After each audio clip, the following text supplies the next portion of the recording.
nombre es Cristian Jiménez, bienvenidos al canal. Quiero recordarles a todos mi página en Facebook, Holistismo, H al principio, S al final. Ahí en esa página voy a estar promocionando, ¿verdad?, todo lo que son actividades y mi pensamiento. Voy a estar promocionando un blog que voy a escribir en parte, ¿verdad?, sobre estas cosas que he estado discutiendo aquí en este canal. También en este canal me pueden hacer sugerencias, preguntas, críticas.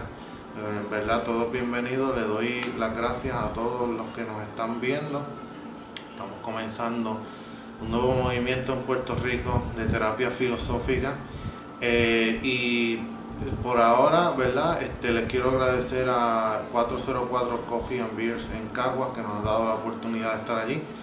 Empezando con esta idea de las terapias filosóficas, que lo que intentamos básicamente es sacar el conocimiento de la academia, de donde está secuestrado, y ponerlo donde siempre debió haber estado, ¿verdad?, que es en las manos de la gente, ¿verdad?, a través de la conversación, y recuperar ese espacio de conversación, de hacer sentido del diálogo, que es lo que en parte esta tecnología, ¿verdad?, que viene de hace unos años, el internet, Facebook, etcétera, nos ha estado un poco, ¿verdad?, cortando esa posibilidad. Así que gracias a todos.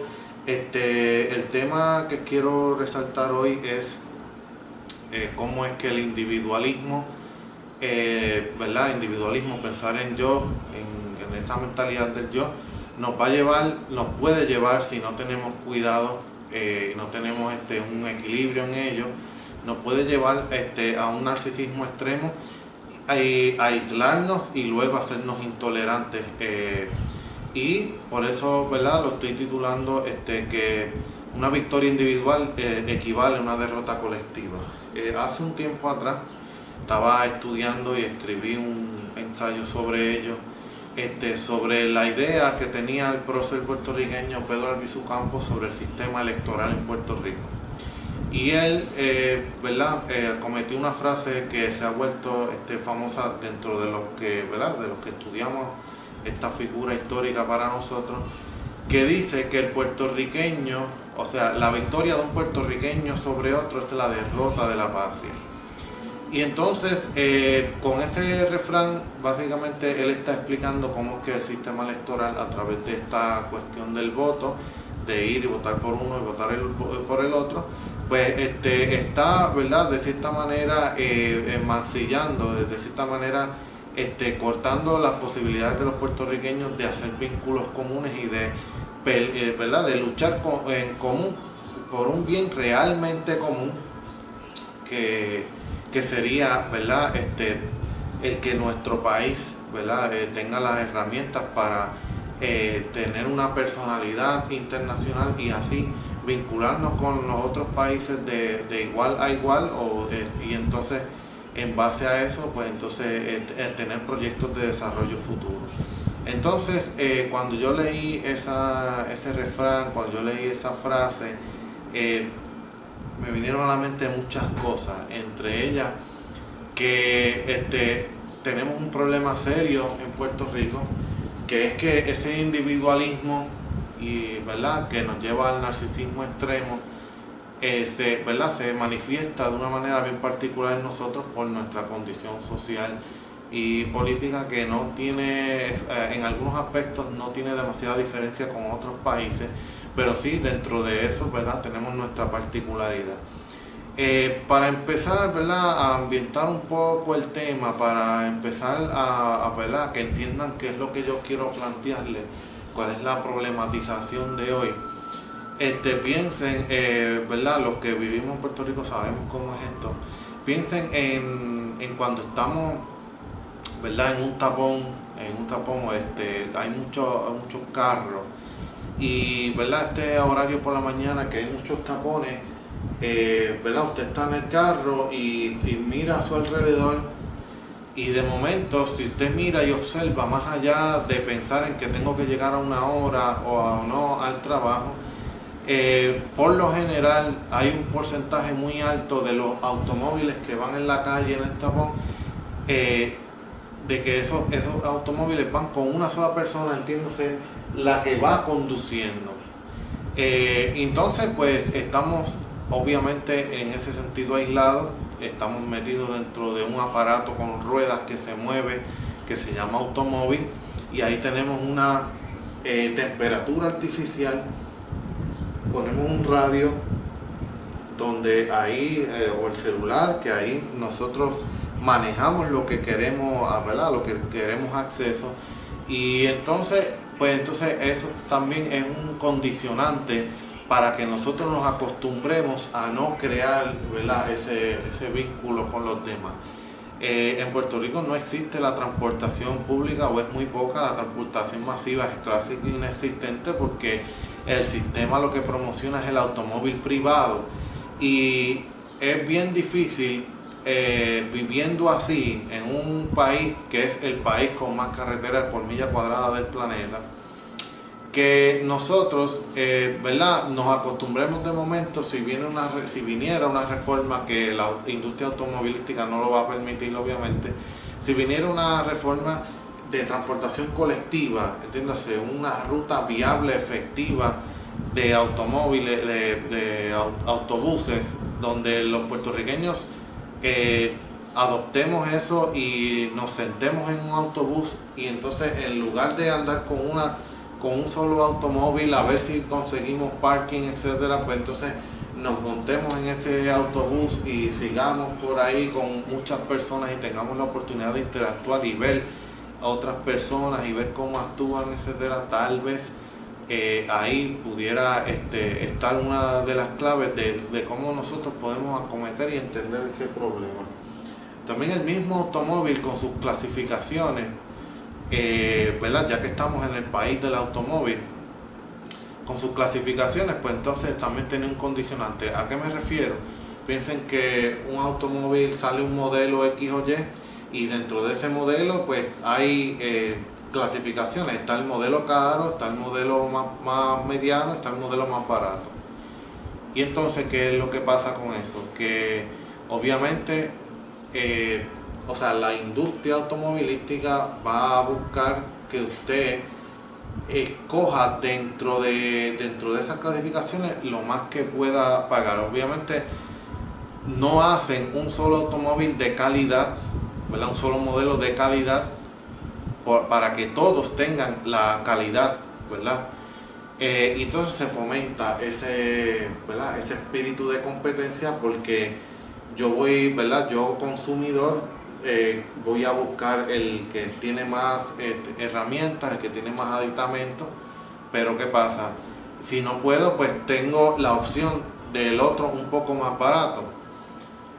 La idea es que consumas, o sea, la idea es que consumas y que adquieras un producto.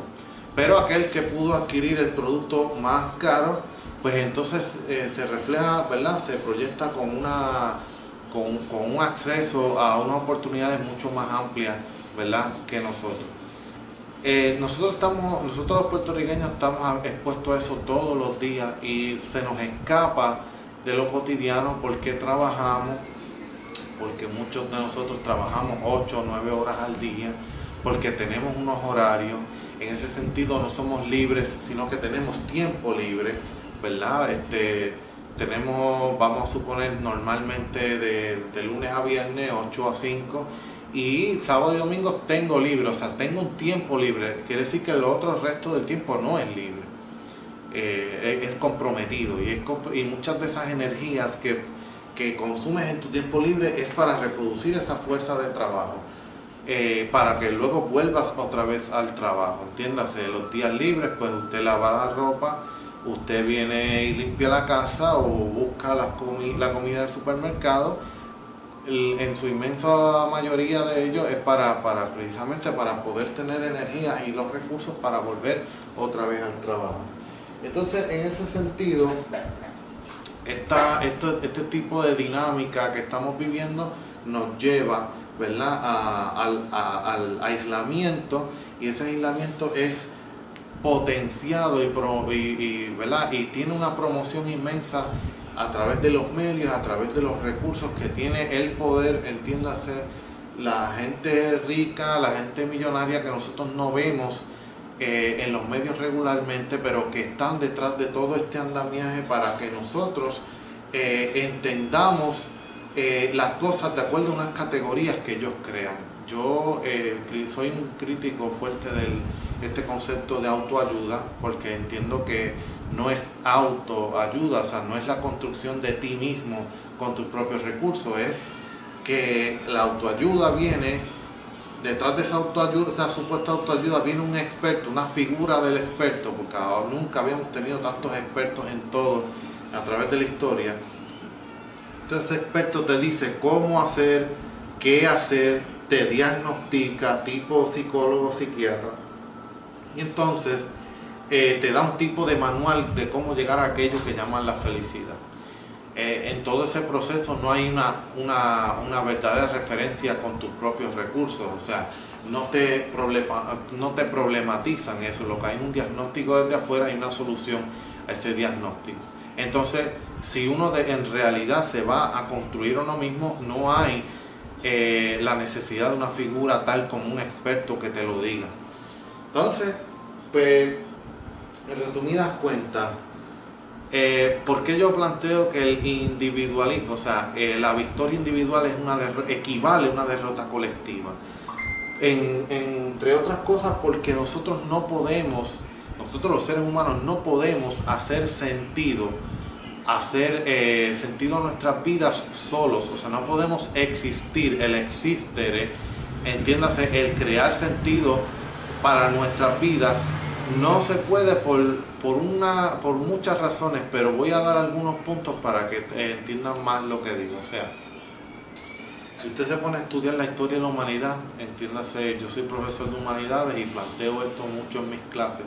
Uno de los primeros comportamientos que la humanidad tuvo para ser humanidad, o sea, para salir del estado de homínido, neandertal, etcétera, australopithecus, este ser humano que era un ser humano, pero o sea, un ser humano de supervivencia, o sea, recolector, vivía de lo que podía, de la caza y de la recolección de alimentos. Eso vino a cambiar con una etapa, ¿verdad?, que los estudiosos en el tema le llamaron neolítico o piedra nueva, donde entre otras cosas tenemos un comportamiento que es la agricultura sistemática.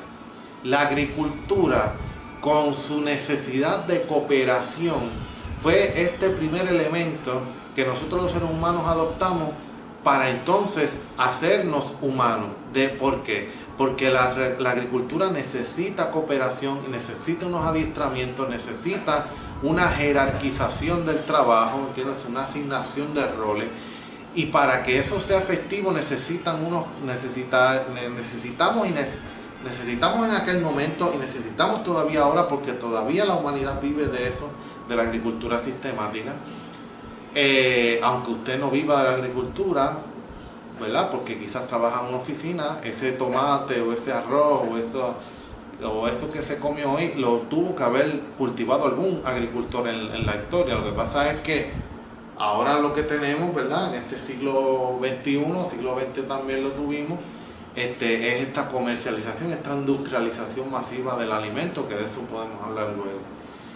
Entonces, ¿qué pasa? Necesitamos la cooperación, y para que esa cooperación sea efectiva necesitamos unos códigos relacionales, entiéndase, una manera efectiva de comunicarse para comunicar los roles y para acaparar un conocimiento, para acumular esas experiencias y hacerlas conceptos.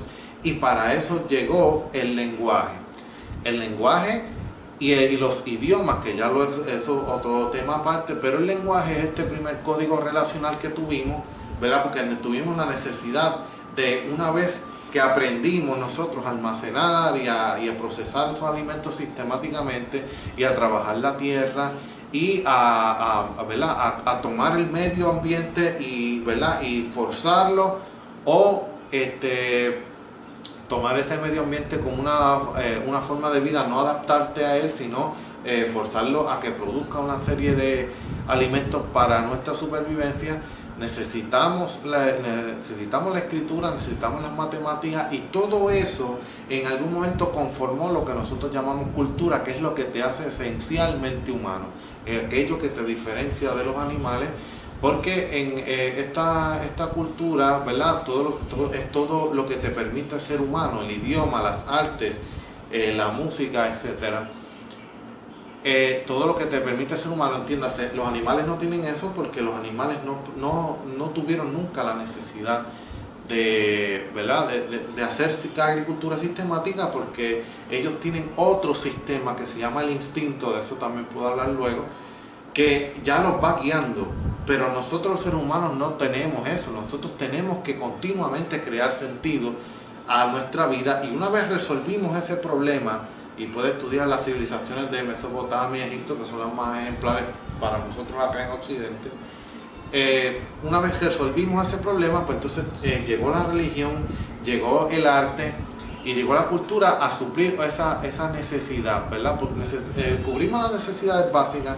Ya una vez supimos cómo producir esos alimentos, cómo almacenarlos, cómo ¿verdad? Adaptarse a las estaciones del año para producir ciertos alimentos y que siempre estuvieran disponibles, y hacer un manejo de la tierra, y establecer una jerarquía de poder que tuviese ¿verdad? Dominio sobre esa tierra, sobre los recursos.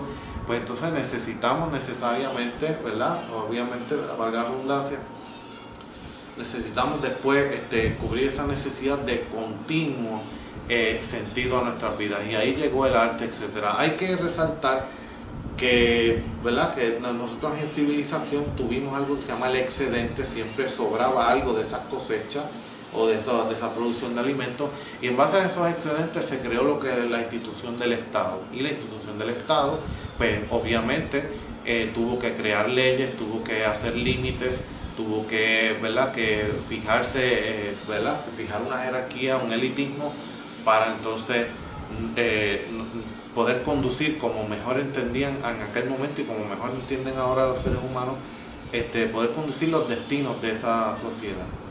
Entonces es una necesidad desde ese principio de los tiempos que estoy hablando. Obviamente lo estoy resumiendo, lo estoy sintetizando. Es una necesidad humana el crear esos vínculos, y a través de la agricultura tenemos el mejor ejemplo: lenguaje, cultura, etcétera. Entonces llegaron las instituciones de la familia y la religión a probarnos una vez más que nosotros tenemos que establecer, ¿verdad? Esos vínculos simbólicos para entonces ser humanos realmente. O sea, no hace sentido un ser humano aislado, porque si lo hiciera, ni siquiera estuviéramos aquí, ni siquiera existiera ni la cultura, ni el arte, ni nada de eso, ni existiera ni el idioma ni los lenguajes. Entonces, perdón, que tengo unos apuntes aquí. Entonces, ¿qué pasa? Lo que nos está pasando en este nuevo siglo XX y XXI es que nosotros tuvimos unas instituciones que lo que se dedicaron es a hacer de nosotros un producto identificable, observable, medible, que ese producto se llamó, ¿verdad? El buen obrero o el buen estudiante. No, a nosotros nos clasificaron, nos pusieron en una institución llamada escuela, que no exactamente busca, ¿verdad? La realización del individuo ni del ser humano. La escuela lo que hace con su sistema de notas, su sistema, ¿verdad? de competencia, lo que hace la escuela, en resumidas cuentas, es precisamente crear ese individuo aislado, y no educa para la paz, educa precisamente para la competencia. Y entonces la competencia, ¿verdad? Te invita a ser ese individuo por lo general intolerante, aprender a base de conceptos y no de metáforas. No hay preguntas de apertura, no hay una contestación por el por qué, ni nada de eso. La pregunta por qué es una pregunta de que casi yo no me acuerdo nunca haber contestado, ni siquiera haberme acercado a esa pregunta, ni siquiera la respuesta. O sea, lo que yo me acuerdo de la escuela, el recuerdo que yo tengo son respuestas fácticas, respuestas que se contestan con un sí o con un no, o que se contestan fácil con una oración. O sea, yo me acuerdo que una de las preguntas bien viejas era como que, ¿qué es una célula? Entonces, pues una célula es tal cosa y ya, o sea, no, después que, no, y si comprendo o no, no importa, o sea, no se fomenta la comprensión, porque cuando se fomenta la comprensión se activan unos mecanismos de alerta que son precisamente para lo que la escuela no está diseñada. O sea, la escuela no está diseñada para atender estas necesidades individuales, que esas necesidades individuales se atienden en el colectivo. O sea, tú haces sentido, ¿verdad? Reuniéndote con los demás, conversando, porque el idioma, o sea, el lenguaje te condiciona a ello. Así que no lo hacen interesante. Muchas de las personas aquí en Puerto Rico que yo conozco consideran la escuela incluso aburrida. Confunden la educación con la instrucción, ¿verdad? Seguir instrucciones. Una de las cosas que me enseñaron en la escuela era seguir instrucciones, como en los trabajos tú tienes que seguir instrucciones. No importa lo que tú tengas que opinar, no importa si tú sugieres algo, porque es que tú no eres el que manda allí. En el trabajo es el jefe o el patrón, y idéntico pasa en la escuela. En la escuela quien manda es el maestro o las autoridades. Así que el sistema educativo es totalmente antihumano, totalmente nefasto para nuestra salud mental. Y sí que en eso, en algún momento, si queremos sobrevivir con el planeta, tendríamos que cambiar esa actitud, tenemos que cambiar ese sistema de educación. Existen otras alternativas. Tú me puedes decir, no, la matricula en un Montessori o en otro tipo de sistema, pero es que el problema con la escuela tradicional es que es pública, gratuita y obligatoria. O sea, el Estado, que detrás del Estado, como decía Marx, el Estado es la institucionalización de la clase opresora. Ellos lo que buscan es que la inmensa cantidad de personas ingresen a ese sistema público, gratuito, obligatorio, que te condiciona, te aísla y te fomenta este individualismo extremo, para que pienses que lo único que tienes que hacer es luchar por ti, y usted trabaja que va a obtener esto, usted trabaja que va a obtener aquello, y buscar esa supuesta felicidad individual. Pero el sistema también permite que existen, ¿verdad? Este supuesto sistema democrático permite que existan otras alternativas para asimilar las diferencias. Entiéndase, lo que están haciendo es una igualación, no una igualdad. Asimilar las diferencias para demostrar que ellos no tienen una exterioridad, que ellos que cualquiera se puede asimilar, ¿verdad?, al marco ideológico de consumo, y obviamente lo promociona, ¿verdad? Ahí el Estado puede promocionar unas alternativas educativas que pudieran resultar en detrimento del marco ideológico oficial, que es este marco ideológico del consumo extremo, del consumir por consumir y de la acumulación, de acumular por acumular, y simplemente eso. Entonces, pero sí permite esas diferencias para hacernos creer que, ¿verdad?, que no tiene exterioridad. Y entonces pues lo convierten estas alternativas educativas en un producto, pues, y entonces estas escuelas o estos nuevos sistemas se ven obligados a buscar dinero, y en la medida en que se busca dinero, se fomenta la acumulación de ese dinero, y te obligan a competir, porque si no compites, no existes prácticamente, estás condenado a la desaparición, o te desaparecen de alguna manera. Y entonces, ¿qué es lo que va a pasar? Que en algún momento el sistema, ¿verdad?, con este tira y jala constante, te va a asimilar, y te va a convertir en un producto, tal y como pasa con estas camisas de Bob Marley o con estas camisas del Che Guevara, que son personalidades que lucharon en algún momento no exactamente en pro de convertirse en una mercancía. Por ejemplo, el Che fue bien crítico del capitalismo, este sistema ¿verdad?, que se fomenta solamente en la acumulación de capital, y entonces resulta ahora que lo tenemos en camisas, las camisas se venden y es un producto, ¿verdad?, un producto comercial que mucha gente tiene por ahí. ¿Qué hicieron? Que se asimiló al marco, se empezaron a vender sus camisas. Entonces ¿verdad?, el marco ideológico del capitalismo de consumo, de acumulación, lo atrajo a su territorio, y aquí no ha pasado nada, se te olvida por lo que el Che luchó, conocen al Che porque está en las camisas y no por las cosas que hizo, para bien o para mal, ¿verdad? La idea es que acercarnos a esas figuras también, no verlo, ¿verdad?, como una simple mercancía.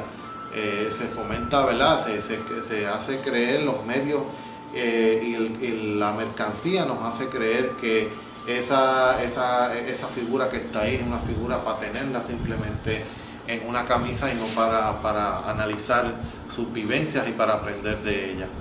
Así que por lo demás tenemos que decir que ese sistema este sistema en el que nos movemos es condicionante a ese individualismo. ¿Cuáles serían algunas otras alternativas?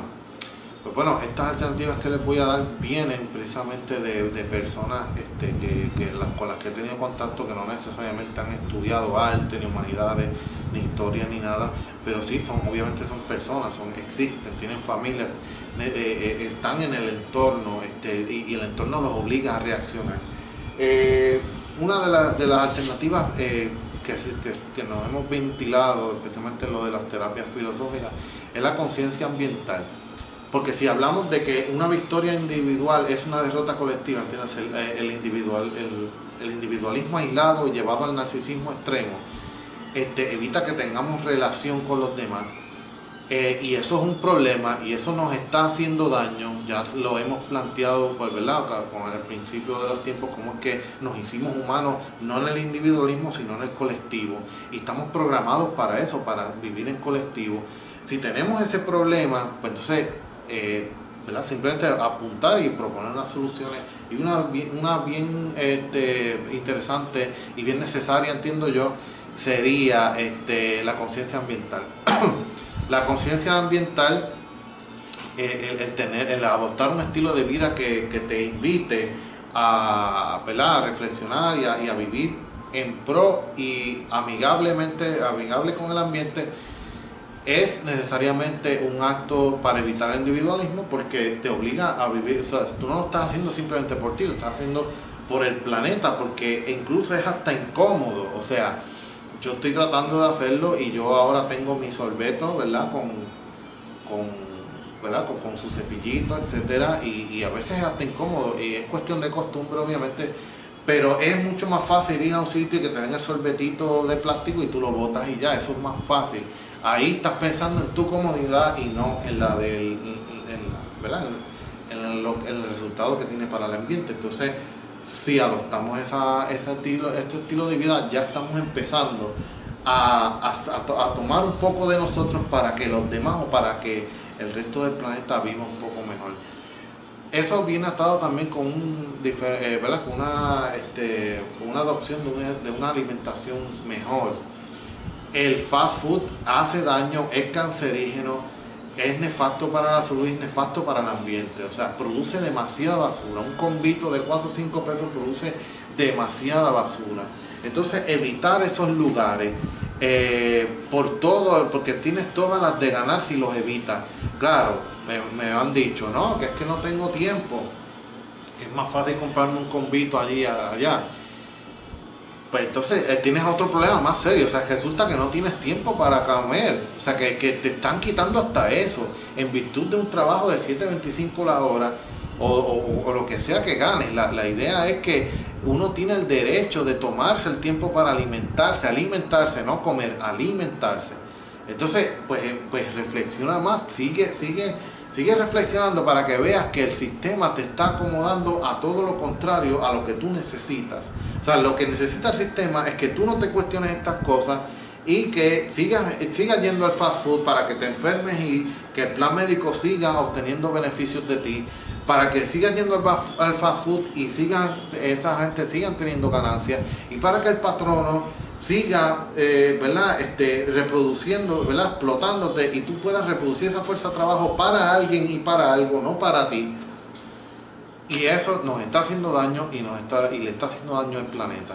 Así que si no tienes tiempo y tienes que ir al fast food, pues entonces la situación es peor. Pues con más prontitud, o sea, con más alerta y con más emergencia, tienes que acometer un estilo de vida nuevo. Entonces, pues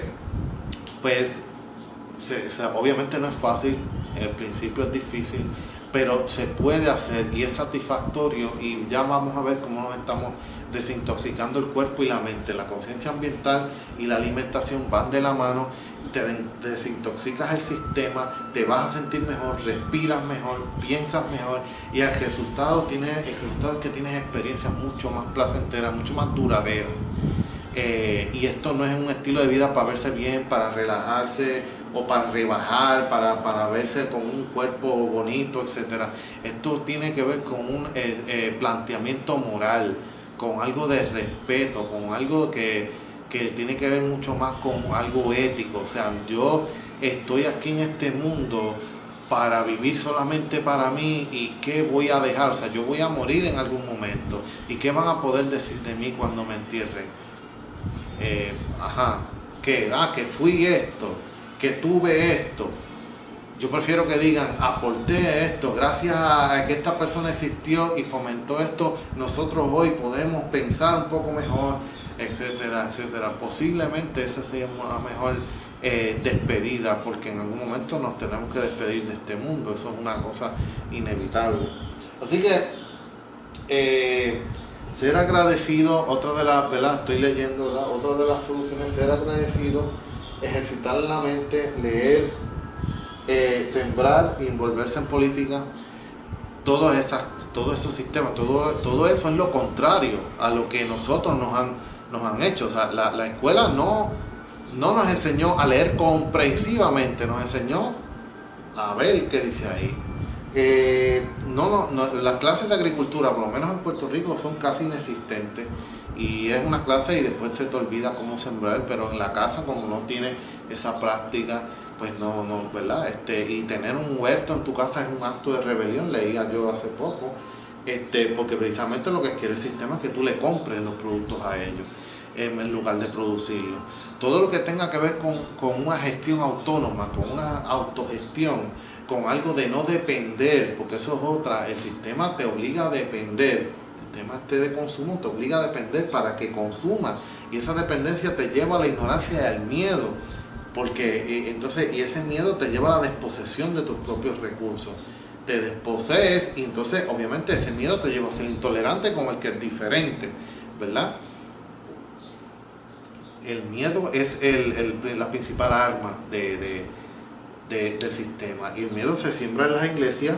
Si no haces esto te vas a ir al infierno, y el miedo se siembra en la escuela. Si no haces esto te vas a colgar o vas a fracasar, y en el Estado, si no respetas estas leyes, te voy a meter a la cárcel. O sea, la base del sistema es el miedo. Y pues ese miedo tiene efectividad en un individuo que es ignorante, que ignora las cosas, que no tiene mecanismos de alerta activados. Y esos mecanismos de alerta emocionales activados se activan en la medida en que nosotros tengamos un acondicionamiento a través de la pregunta constante y de hacer sentido en comunidad. Y eso solamente se hace con la conversación, con la filosofía y con el arte. Cuando tú lees, te obligas a imaginar. Te obligas a imaginar y te introduces en otro mundo, ya sea que leas una buena novela. Existe las malas, ¿verdad? La mala literatura y la buena. Yo les recomiendo obviamente la buena, las grandes obras, los grandes textos de la historia, el teatro griego, las novelas románticas, la misma Biblia, ¿verdad? Tiene muchos textos interesantes. Y cuando te acercas a estos grandes textos, a la Divina Comedia, a la Metamorfosis de Kafka, por decirle algunos, ¿verdad? Al Don Quijote, etcétera, cuando te ofrezcas a estos textos, necesariamente vas a salir de otra manera, y para bien. Te transformas. Cuando lees filosofía, te transformas. Los diálogos de Platón, y entonces tienes conexión con tus propios recursos, y entonces acondicionas tu mente para que ninguno o nadie venga a donde ti a dictarte las pautas, que no venga a las pautas de comportamiento para ver cómo tú vas a reaccionar al final. No tiene que venir un experto en autoayuda a decirte cómo soplarte las narices y cómo ser feliz y qué es eso de ser feliz. ¿Verdad? En resumidas cuentas, lo que ellos quieren es hacerte más competitivo y con más rendimiento.